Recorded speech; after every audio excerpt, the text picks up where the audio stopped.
Welcome, everybody. We're live here with the DFS Time Show with Clinton and Will. I got a special guest here with me tonight again, Chris Robin at Detroit BC on Twitter. Joined us a couple weeks ago. How you doing tonight, Chris? I'm great. Yeah, Will's a no-show, right? It's a no-call, no-show. Where I'm from, Yeah. if no-call, no-show, you're out, you're fired. And to be honest with you, after we broadcast for the next 30 or 45 minutes, I don't know if he'll have his job back when we're done here.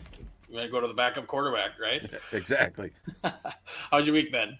It's been fantastic. It's Wednesday, as you know, December 1st. We are on the fast track to Christmas, right? Everybody starts to plan for Christmas before Halloween when we're talking about October. But now, for us, true blue fall fans, there's no getting away from it now. We are on the fast track to Christmas, which is great. So as you said, I answered. Kind of, you didn't even ask me that. Just long-winded reply That's here, good. but Do you have your Christmas shopping done? no, absolutely not. And to be honest with you, some people think it's a bummer or it's sad, but I have no brothers, sisters, no girlfriend, no wife. It's just my mom. So realistically, all I got to worry about is my mom and Beastie, my cat, and she's easy to buy for. Just give her treats. Yeah, is that what you get her?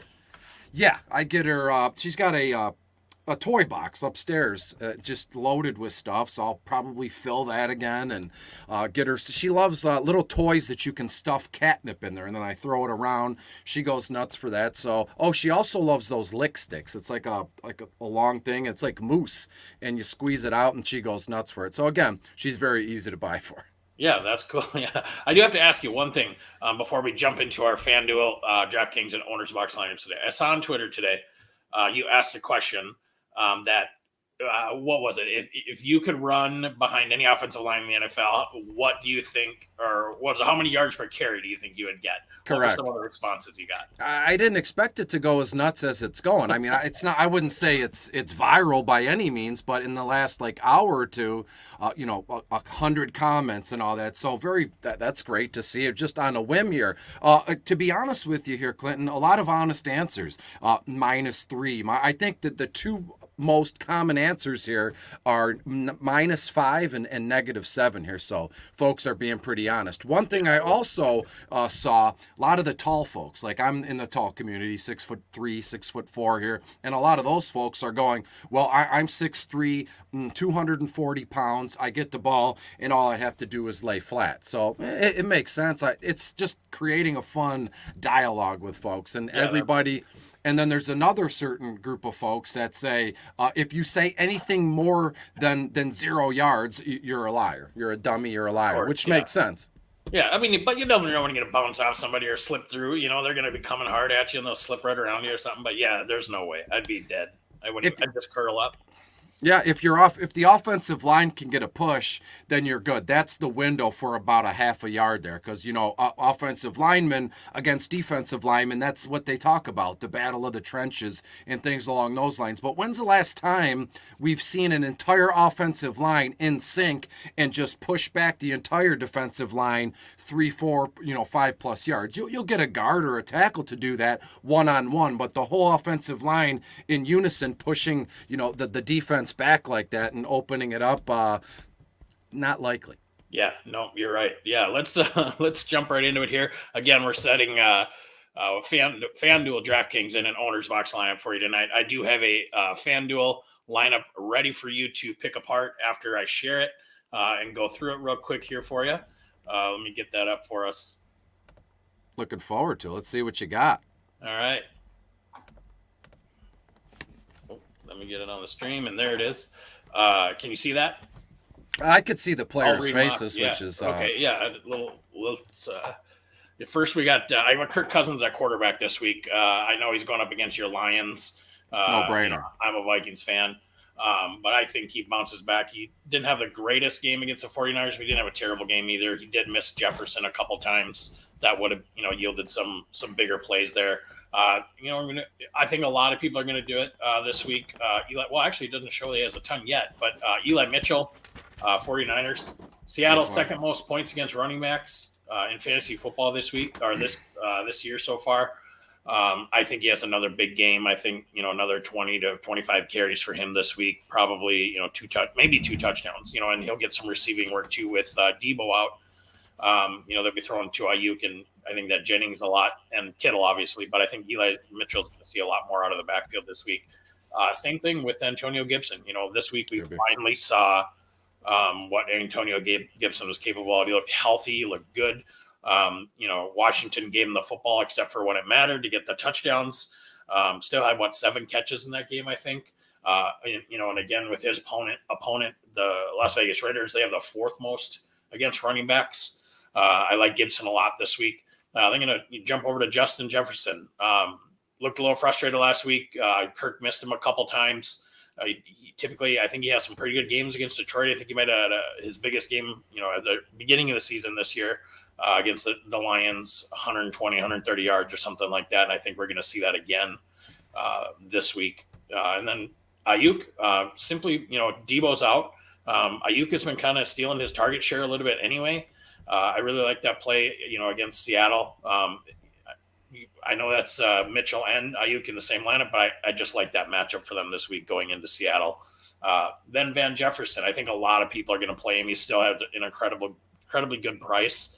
It's might get a little chalky there at the price he had, 5,800 on Fanduel. But I still like him, against the Jaguars defense. I think Stafford looks to him. He had 9 targets last week. Odell had 10. They're just going to be throwing the ball. Moreau, I was a little hesitant on this. He's super cheap. It's hard to keep him off the roster when he's that cheap, and that he can be productive when Waller's out. And I know I see a lot of people today talking about Waller not actually not being targeted that much anyway. That I don't know, that kind of stuff. I don't I'm not buying into it. I think Moreau's going to have a good week against Washington this week, and then Keenan Allen at the flex spot.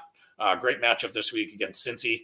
I think it's been 6 or 7 weeks since he's had less than 10 targets on the field. To me, is a guy that you can almost play every week and you're guaranteed 8 to 10 catches, around 70 to 100 yards. It's just a matter of can the guy get in the end zone or not, or is Herbert going to hit him in the end zone? And then the Rams, a lot of people I know are going to be playing them, going against Jacksonville. But there's a good chance they shut them out, or at least, 10 points or less, I think. A couple other defenses, Miami against the Giants now with, Daniel Jones out. And I don't know if that even makes that much of a difference anyway, but that might be a good play. Then, if you were to pivot off Moreau at tight end, that might be the biggest question mark in the lineup, I think, that I have here. I look at Logan Thomas at tight end. He got that touchdown taken away from him, but I think we're going to see, 5 to 10 targets for him this week, coming back off of injury. I'll bounce it over to you. What are you thinking? What do you like? What do you dislike? It's right off the bat. It's outstanding. I will mention Gibson, Ayuk, and Van Jefferson and Foster Moreau all in bottom of the barrel this week. Nice. So yeah, and obviously I'm not saying bottom of the barrel is the the end all be all. It's the nothing like that. But I think we're on the similar path here with some of these players here. When you look at Kirk Cousins, how can you not love the matchup here in Detroit over the weekend? Let me bring up what I have in terms of DVP. That's a huge thing of what I do too. Okay. And those are just easily found stats. I'm not saying anything profound or earth shattering, but it's defensive stats versus each player. And as you put it on FanDuel, Kirk Cousins only $7,700, and on paper, and this is going to be wild. On paper, the Lions are 13th overall in terms of defending opposing quarterbacks. Not terrible. No, but they are. That's the thing. On paper, 13th is, okay, maybe I should, second guess this or not play him. But Kirk Cousins is going to go nuts per usual. If we look at what he's done so far this season, it's honestly, I want to say it's shocking, but it's not. 23 touchdown passes in term of only 3 interceptions here. But to me, I have Kirk Cousins at around 260, 270, and 2 touchdowns. That's his floor. So if you if I said, here's your use this quarterback here, and his floor is like 270 and 2 touchdowns, you'd be all over that. So why would we not be all over Kirk Cousins in this one? Granted, I think it's a close one. I know this isn't a betting show, but I would still take the Lions Yeah. plus the 7 points here, which is, in a way, it's good. You know that's going to be a competitive kind of productive game. So, yes, I'm all over Kirk Cousins. And then Eli Mitchell. I love the idea of, you said, well, I know I got Ayuk and Eli. Like, that's no issue. One guy plays running back and the other guy is a wide Yeah. receiver, and Deebo Samuel is out. So you're looking at both Eli and Ayuk here. They're going to see a ton of work because, as you put it so nicely here, Ayuk's target share has been going up and up and up. It's fantastic. You remember let's just call it the first 5 or 6 weeks of the season, people were panicking about Brandon Ayuk. They're jumping ship. They're Yep. trading him for next to nothing because Debo was so goddamn good. And then as we start to, move the season along here, Ayuk is in a prime spot. And then, unfortunately, I mean, I wish Debo Samuel the best, but he's not playing this week. So Ayuk is going to step up into that wide receiver one role. And again, Kittle's there. That's no worry. Kittle, whoever else is in the lineup, Kittle, you can count on Kittle for what? 7, maybe 8 targets, which is nice. But the thing with Kittle here is he already has this target share and the looks already built in, and it doesn't really matter what's going on around him in that offense. They could have Emmitt Smith and Barry Sanders as RB1 and RB2, and it doesn't matter. Kittle would still see 7 or 8 targets here. So to me, I love the idea of the combo of Eli Mitchell and Brandon Ayuk. Justin Jefferson, I'm not going to spend all night there. We all know Yep. what the heck that's about. And briefly, I mentioned Kirk Cousins, but let me look up in terms of the DVP for the Lions and Justin Jefferson. Again, he's one of those players. Does that even really matter? To be honest with you, kind of like what Jamar Chase is doing. But yeah, Detroit's their 12th overall in defending opposing wide receivers here. And to be honest with you, I wouldn't mind if you put in Adam Thielen and Justin Jefferson Yeah. because it's, in a way, someone would see that or hear what I said that and they would go, well, 2 wide receivers, that's a little much because they could vulture from each other. But honestly, it's just like that. Both can score a touchdown. Both can go over 100 yards. And especially in this game, if you look back through, let's just call it the last 5 or 6 years, or just since Kirk Cousins has been in Minnesota, Adam Thielen just absolutely burns the Detroit Lions. So personally, maybe see what we can do and move around, and you'd have that 3-headed monster, Kirk, Justin Jefferson, and Adam Thielen there. Van Jefferson, very, very juicy, what I'm thinking here. As I said, I mentioned him in bottom of the barrel. Fanduel, as you can see, $5,800. And on DraftKings, he's only $5,300. To me, Yeah. I'm there too. to me, this might be shock. Odell Beckham is also mentioned in the article, but when it comes to Odell, and another little strategic move why I like Justin Jefferson so much is obviously Cooper Kupp is the anointed, God there in LA. But to me, if you watch last week, Odell Beckham, he looked off, and it was pretty clear. His back, it's sore. It goes down to his legs. I don't know, but again, yeah, he's on the field. Yeah, he caught a bomb of a touchdown, which was fantastic. But I look at Odell Beckham kind of like a Murray Cooper here. You put him in your seasonal fantasy lines, you put him in your DFS lines, and the first drive of the game, he takes a knock, or he goes to the middle of the field instead of running out of bounds, pop, and he's gone. See him on the sideline without his helmet and always questionable return, and then he never comes back in. So again, I am not in any way predicting that Odell Beckham is hurt in the beginning of this game, but I'm saying it's a possibility. And at where we are in the season, week 13, you have to start thinking about that stuff just a little bit. Odell Beckham, as I said, correct me if I'm wrong here, but he was pulling, I don't want to say he was pulling up lame, but even the broadcasters were saying, he's a little sore. His back is tender. We don't know what's going on. So to me, I love Van Jefferson. He'll pick up the slack in any way possible. I have Van Jefferson around 7 targets. Very nice. 5 receptions. 60 yards, and who's to say he doesn't find the end zone here? And then Foster Monroe, obviously, yeah, why wouldn't you want him? He's been in bottom of the barrel probably 5 or 6 times this season. And then, yeah, the G comment. So thank you, G. Said Odell Beckham hasn't been healthy all season. I'll do you one better. Odell Beckham hasn't been healthy in years, it seems like. There's always something going on with him. Game time decision, the big red Q tag here.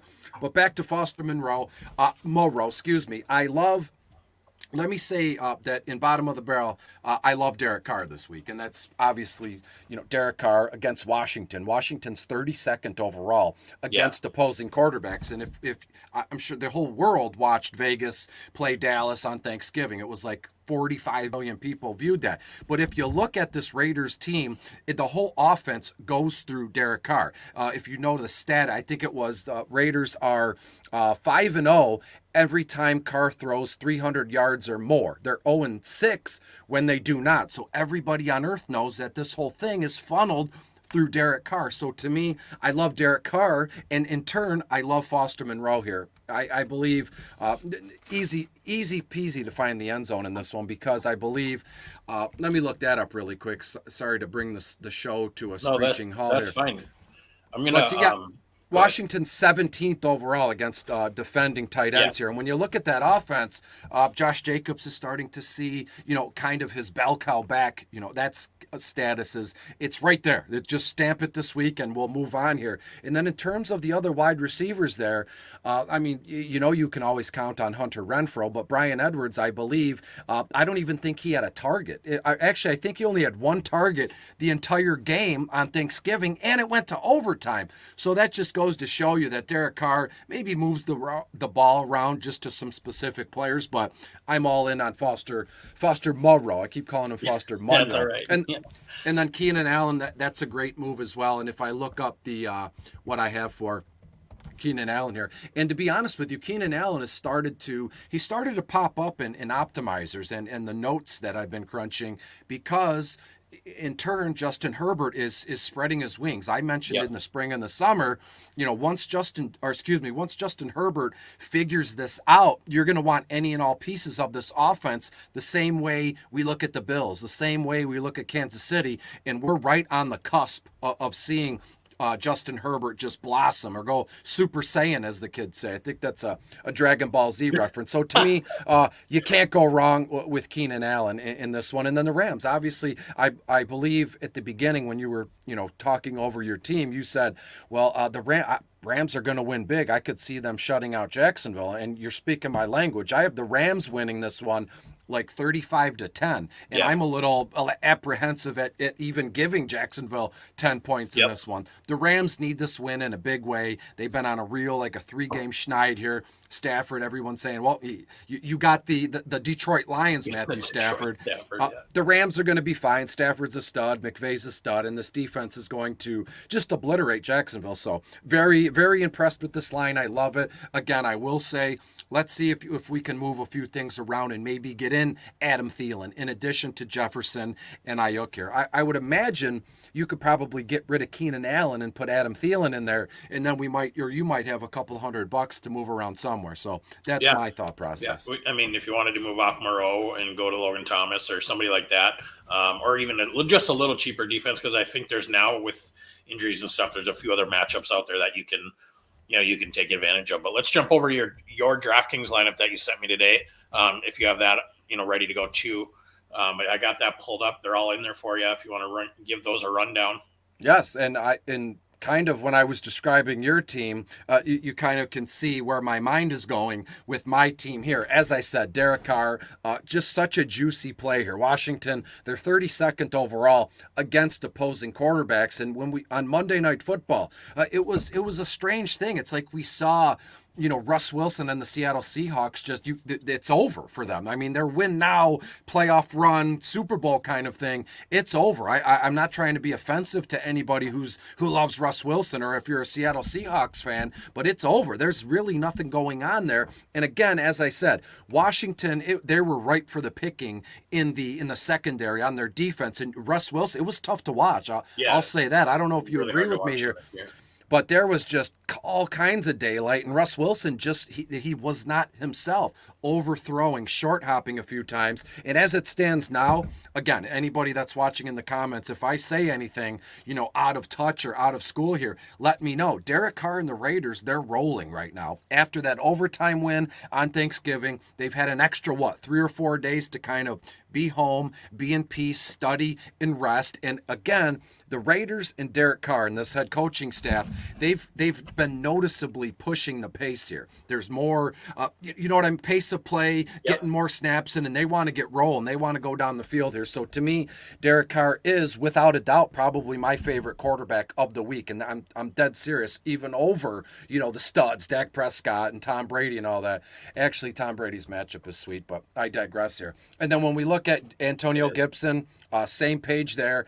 I believe, correct me if I'm wrong here, but Gibson had like 17 or 18 carries in the first half on Monday Night Football. That was a beautiful sight to see. And I know J.D. McKissick, took 2 touchdowns, which was equally as fantastic given, his cheap price tag and all that stuff. If you played him in the showdown lineups, and those are the guys that won the money. Yeah, he was in my captain spot. I believe Yeah. I mentioned J.D. McKissick in my single game DFS video. Sure. He was highlighted in my notes, and we go from there. But I believe he was carted off with like a head or neck injury after the game. He was in the locker room. He was with it, so we don't know. But with or without J.D. McKissick, Antonio Gibson is a stud. Can you imagine if Washington gives this kid 25 carries again, right? Just pound the rock in there with him. And let me look up what I have for, the Vegas are 28th overall against opposing running backs here. So it's another sweet matchup. So Carr and Gibson, we're going to get a absolute ton of volume for both boys here. And then you go down Alexander Mattinson. That's pretty self-explanatory. No Dalvin Cook. Lions have not won a game. On paper, it's just as sweet as it is when you say it out loud. They're 30th overall against opposing running backs. And Mattinson this year in spelling Cook, he was fantastic. I believe it was a 2 or 3 game kind of run here. Yeah, 2 games, and he was I believe some yards. Yeah. I believe both games he was over 115. He won 27 and then literally 115 or 117. So to One me, was against Detroit, right? I believe That's so. the game he played, I think. Yeah. I believe so, yeah. Yeah. So pretty self-explanatory, although I nailed it into the ground here. And then when you go down, Chris Godwin, Tampa Bay, is in Atlanta. Another one, I'll give you, I might have told you this the first time we met or we talked or even on the broadcast last week, but the foundation to all my DFS stuff, building lines, doing my notes, is always the Vegas spreads, the over-unders, the DVP matchups, and I have Tampa Bay just absolutely wailing on the Atlanta Falcons. About 30. I could see Tampa Bay putting up, 38, 41 points here, and no one would think twice here in comparison to Atlanta's 1 or 2 touchdowns here. So to me, Chris Godwin looks to be, I don't want to say the better wide receiver, but he's getting a little bit more usage, right? He's getting not crazy. Maybe we're talking 2 or 3 targets more than Godwin. AB is still out, as G said. Thank you for the comments. Chris Godwin, an option at 6'6". Absolutely. Again, I think Tom Brady is in line for what here? 3-4 touchdowns, and I'm good there. And then we move down from him. This one, This is bold. I looked at this and I'm like, oh man. This one is both. Let me hang here and let me explain it the best I can. This is both good and exciting, but in a way, it also bums me out because Kenny G was fantastic when he was in Detroit. Yeah, I like him. Everybody loved him. He's just a good man, and we go from there. But his issue, there's always some sort of weird, nagging injury, which you think he'll just miss a practice, he'll miss a game, and then boom, he hasn't played in 4 or 5 weeks, and that happened last season with a hip injury. Now there's something going on with him here.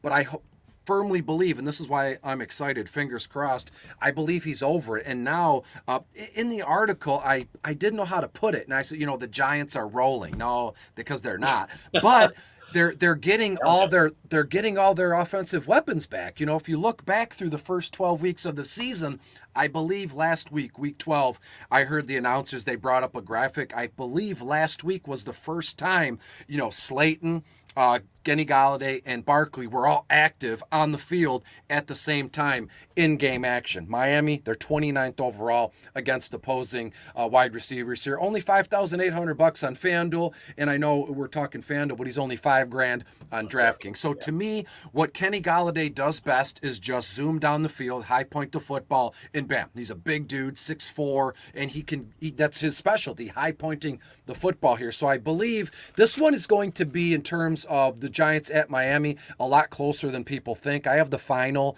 around 24-21, so it's going to be constant movement, constant, passes here. But to me, the only thing that could kind of make me look stupid here is Daniel Jones. Is he going to be, the Three Stooges fumbling and falling over He's kind out. of? Oh, he's out. Okay. Yeah. Mhm. I had no idea. Well, No. allegedly. I mean, there's still a small chance, I believe, that he can play. But it sounds like they're going to make him sit. It's a neck thing or something like that. Okay, yeah, I'm But, reading yeah. his thing here, and again, I don't even know who the second string quarterback is there. I would have researched and had that available, but I didn't even know that Daniel Jones was kind of on the fence about playing. So, I guess in a way, just sight unseen, whoever will be the starting quarterback here. I don't want to say it's an upgrade on Daniel Jones, but when you get in, a second string guy like Tyler Heineke, they're going to take more chances because this is their time. They have nothing to lose here. So honestly, and I'm not trying to say this to cover my ass here, Clinton, but I like Kenny Golladay just a little bit more with a second string guy trying to just make some moves here. So I assume you're looking up who the second Yeah, string. it's Glennon. Yeah. Oh, Mike Glennon. Yeah, He that's played a game earlier this year, I think. Yeah. okay. Well, I guess I got to stick by what I said. I don't mind it, but here we are. And But then we go. you're throwing the ball up to Galladay. Get the ball up in the air and let him go up and get it, like you said. You Yeah, know, yeah, you would like to think that Daniel Jones at this stage of the game might be and I don't know this. I don't want anybody to rake me over the coals here, but I think that Daniel Jones might be just a little bit gun shy. He's in the New York market. He might be out. Who knows? But those kind of weird things can put pressure on a quarterback. So to me, Mike Glennon, nothing to lose. Let's just hock the football down the field. Moving down the list, Jalen Waddle in the same game. This one's pretty self-explanatory too. There is obviously some sort of connection and a ton of chemistry between Tua and Waddle. I believe, again, I've said this a few times here, Clinton, but, correct me if I'm wrong here, but Waddle has no doubt fully broken out as the first round draft capital they spent yeah, on he's him. money.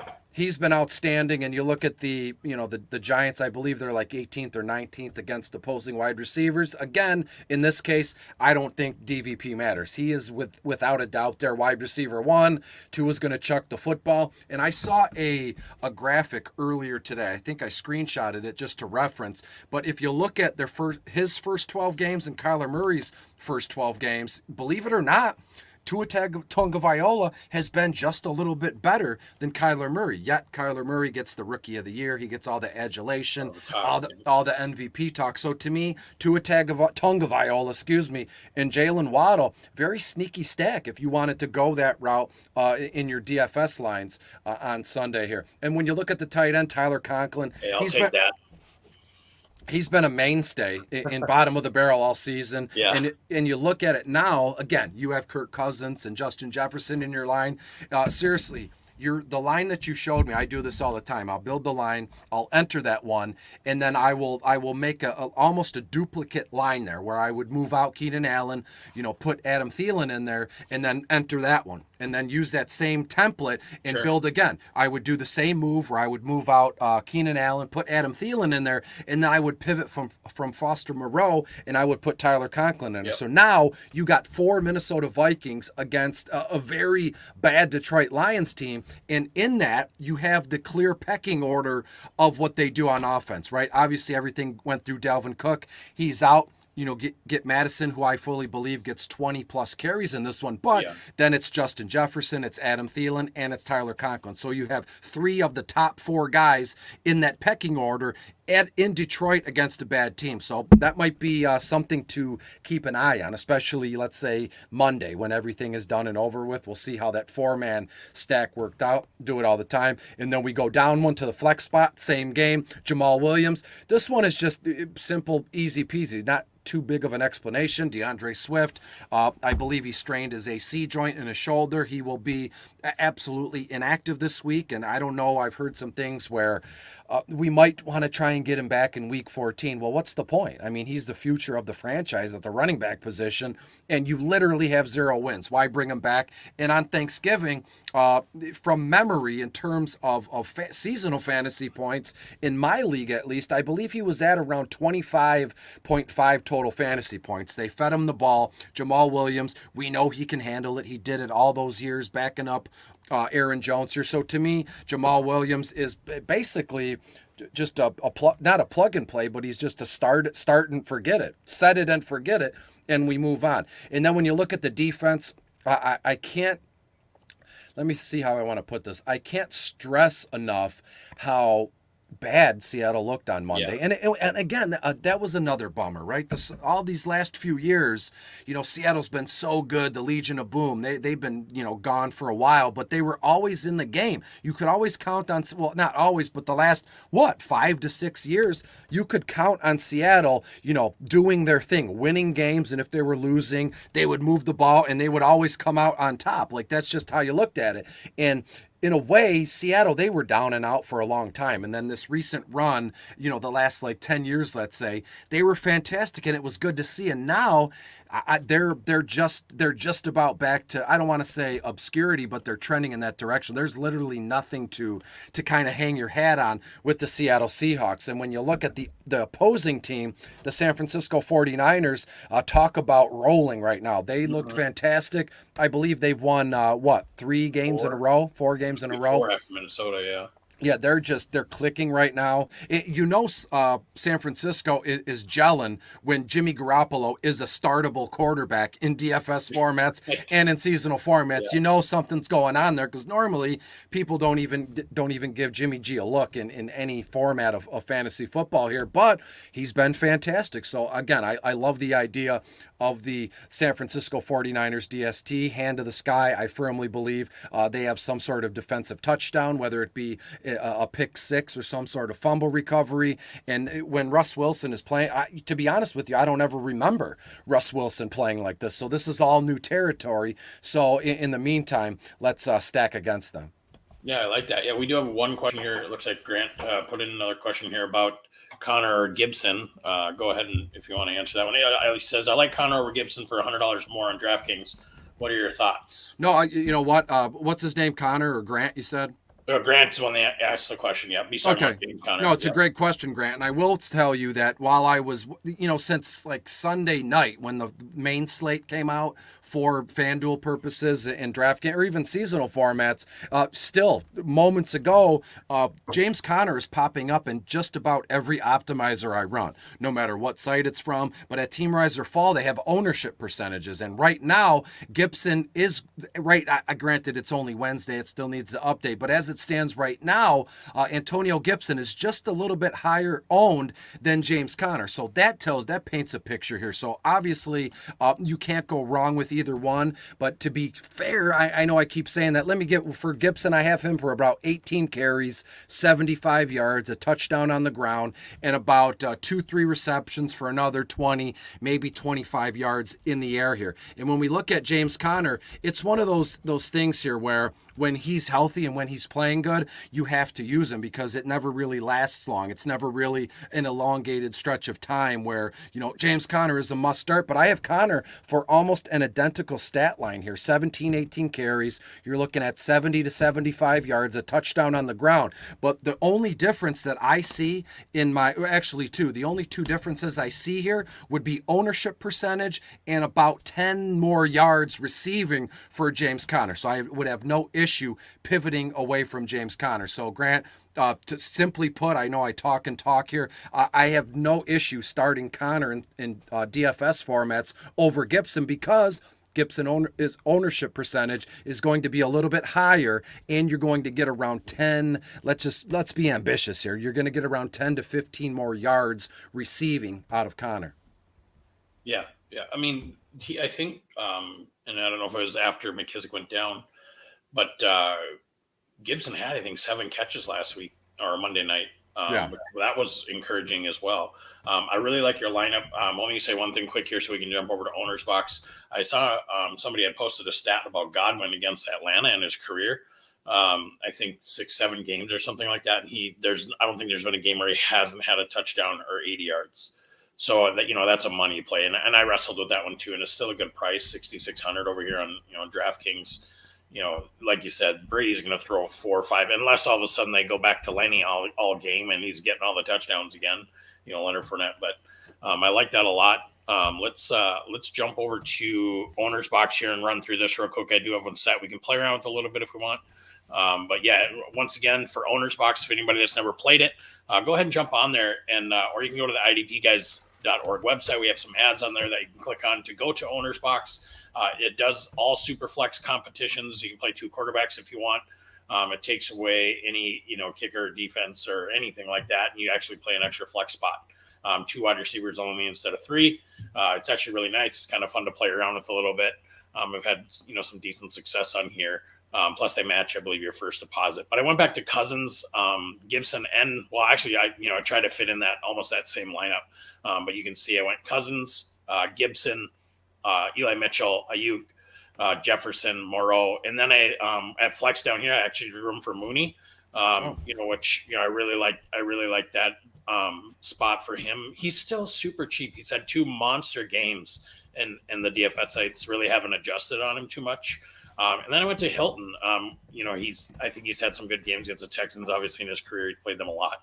But he's starting to show up a little bit. And then I might change this depending on who's throwing the ball this week for the Jets. But I do have Elijah Moore in there at that super flex spot.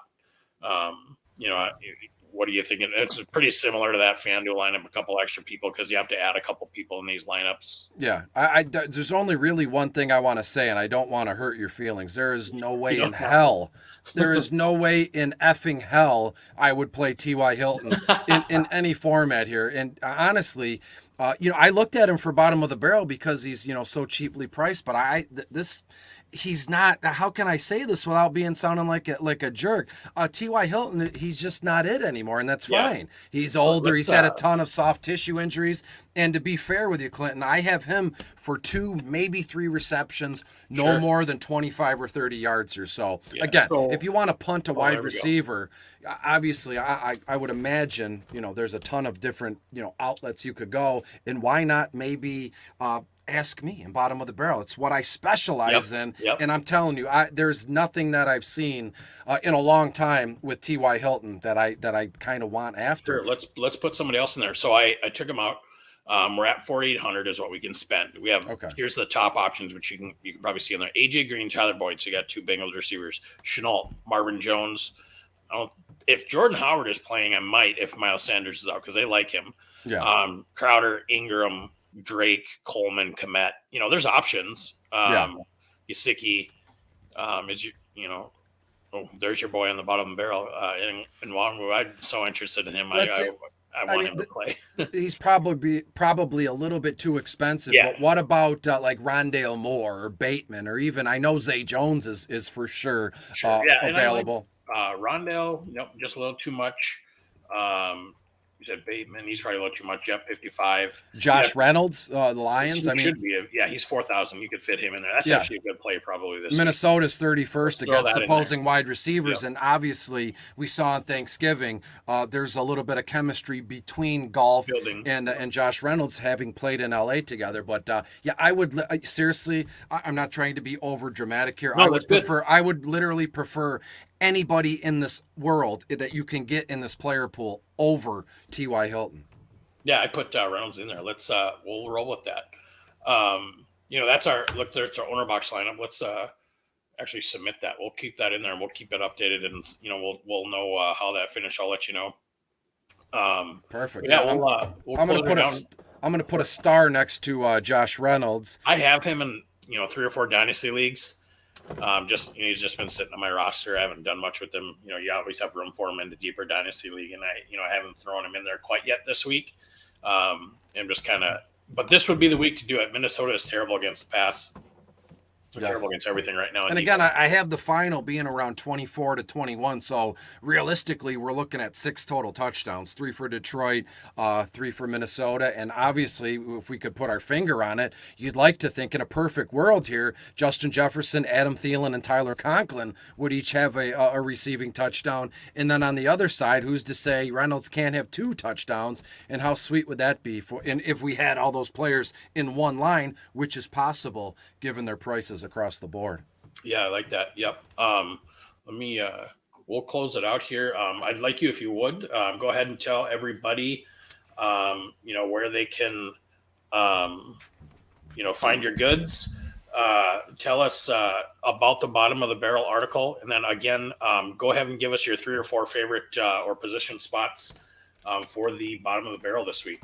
Yeah, you got it. Thank you for having me once again. Everything I do, all my DFS stuff, the videos, the written work, all that is with Team Rise or Fall. And again, I'm not saying people might think I'm saying this because I work there. I do have a job with them, but they really are. I mean, I've literally tried every DFS site under the sun, as many optimizers as you can find. And look, not one of those through all these years has the same stuff that Team Rise or Fall has with the Study Hub. You get ownership percentages, you get predictive game flow tabs. I mean, you get everything under the sun. It's an absolute dream. It's kind of what I've been looking for all these years. Most of these other sites, they're cool, they're great. I've used all those sites leading up to this, but to me, Rise or Fall is a cut above the rest.